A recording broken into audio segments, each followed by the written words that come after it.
Okay, this is my Lab 1 report and data analysis. My name is Judy.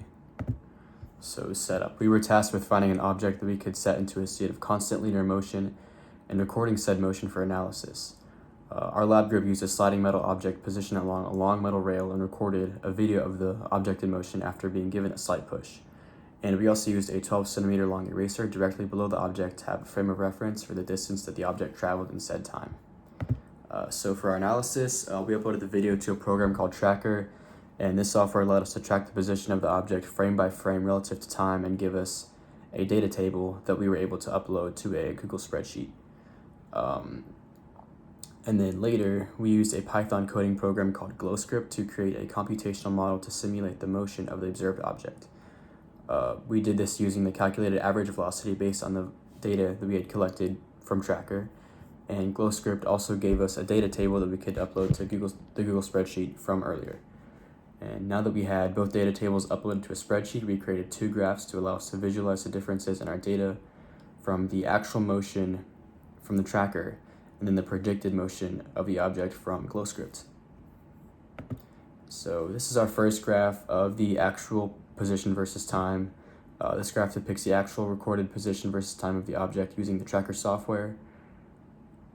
The data points form a very subtle downward arch due to the fact that the object's velocity is decreasing at a small rate over time. This minor deceleration is due to the fact of the net force of the object not being zero, but is actually in the negative direction as a result of the forces of friction between the metal object and the rail that it is moving along. And as a result of this net force in the negative direction, there is a very small deceleration. And so this graph is our predicted position versus time. This graph depicts the predicted position versus time of the object using the GlowScript code. This data set assumes that there is zero friction and zero net force on the moving object, meaning that there is no change in the object's velocity. And due to the assumption of no friction and thus no change in velocity, the data points in this graph form a straight line with no bend or arch.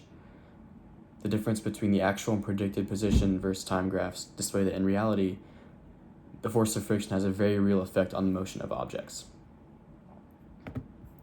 And so here are our what if and what does it mean questions. So what if we were to flip the positive and negative x-axes when taking the data in Tracker? If we were to do this, then our data set would depict the object moving in the negative direction and thus a negative velocity with a positive change in velocity as opposed to the actual negative change in velocity that occurred in our actual data set. However, the principles of our data collection and analysis, such as acceleration of motion or deceleration, forces of friction, and net force would have all remained the same. And so what does our data collection mean? In the case of our computational model, the only assumed forces are the forces of gravity. The force of gravity pulls the metal object down against the rail, and thus the metal object exerts a force on the rail below it, and in turn the rail exerts an equal and opposite force on the metal object, and the two forces cancel out, thus leading to an assumed zero net force.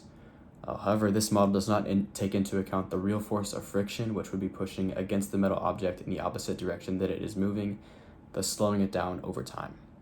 Thank you.